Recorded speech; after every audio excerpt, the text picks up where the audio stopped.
Hello, thanks for joining us here on BBC World News. I want to take you straight to California. It's late in the evening there, but the high winds are forcing all sorts of, well, very dramatic scenes, not least, as a wildfire is spreading, and it's spreading quite close to Los Angeles itself. The reason the pictures are so stark is because energy companies have also shut down power lines, afraid that they could be damaged by those wildfires. Hence you get these extraordinary pictures which, if you focus in, which they may at some point, on individual blazes, they're called spot fires caused by embers blown by wildfires. They are causing huge levels of damage to individual compounds and properties in the area. We're going to give you a report, first of all, from Gareth Barlow. California ablaze. Homes and holiday trailers engulfed in flames. The sight of air tankers tackling fires is increasingly common in this part of America, something the authorities had tried to prevent. With strong winds forecast, Pacific Gas and Electric, the state's biggest energy company, cut power to hundreds of thousands of homes to prevent lines snapping, sparking and causing fires. Everything is closed over there. The Jack in the Box is closed over there. I went to the 7-Eleven. Everything seems to be closed. So I just rode around a few blocks, and I'm like, oh, what's going on? So this PG&E power outage is cutting the power off is really serious. Last November, failed power lines were blamed for a wildfire that destroyed the town of Paradise, killing over 80 people and decimating the community. The firm faces billions of dollars in claims. Now the warning lights are out amid the warning for wildfires, but many residents are far from impressed.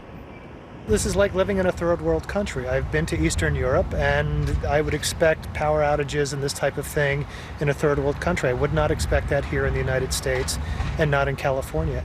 As shops stand empty, people in America's most populous state have to watch and wait to see if powering down will prevent more homes burning down.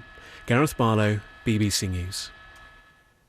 It is an awful lot for the LA Fire Department to deal with. We spoke a little while ago to Margaret Stewart, and she gave us an update on the situation. We do have what we call a major emergency brush fire. We have over 170 of our firefighters, in addition to resources from neighboring departments, assisting us. The fire is over 60 acres at this point, and it's being driven by very high, over 60-mile-per-hour winds, which creates what we call an ember cast, meaning the winds take the embers and create spot fires.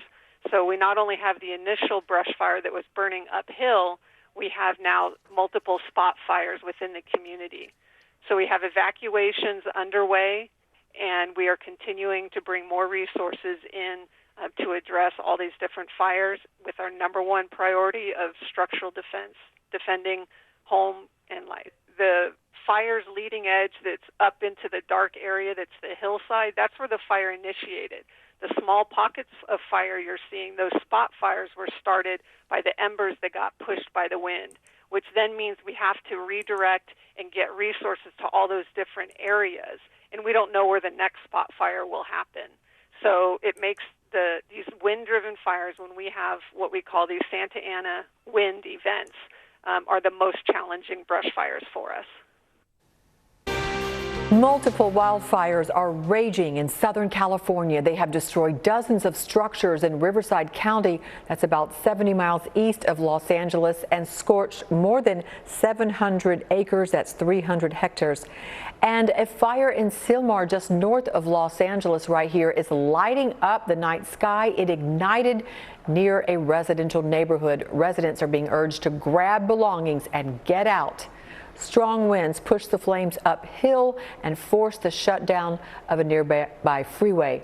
Our meteorologist Derek Van Dam is here with more about it, and it's like, here we go again with California. Yeah, and they're turning off the power preemptively. Right. It's called a public safety power shutoff. This is in order to reduce the fire risk in these high-prone areas in potentially dangerous dangerous weather conditions, which we are clearly seeing across Southern California as we speak. I mean, it has been an unrelenting day of brush fires across Northern and Southern California once again. And I want to just highlight this video. This is fresh to CNN, some visuals from one of our affiliates there. Look at how quickly the smoke is racing across the screen here. You can see the trees just swaying in the distance. This is a neighborhood north of Los Angeles that is being threatened constantly by fire just within the past hour. I mean, the flames lit, it was called into the fire department, and the fire spread so quickly because we have an influx of what is called Santa Ana winds. That is the local name for the strong winds that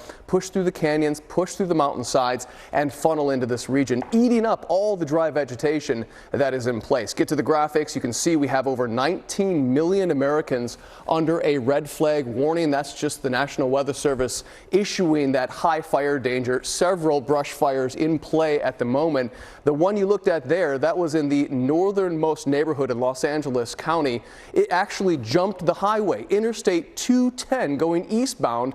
We saw the flames jump literally live on TV from the west side to the east side. Now, just going into the day today, we have an extreme fire danger. It's all thanks to this triple threat: strong winds, low humidity, dry fuels.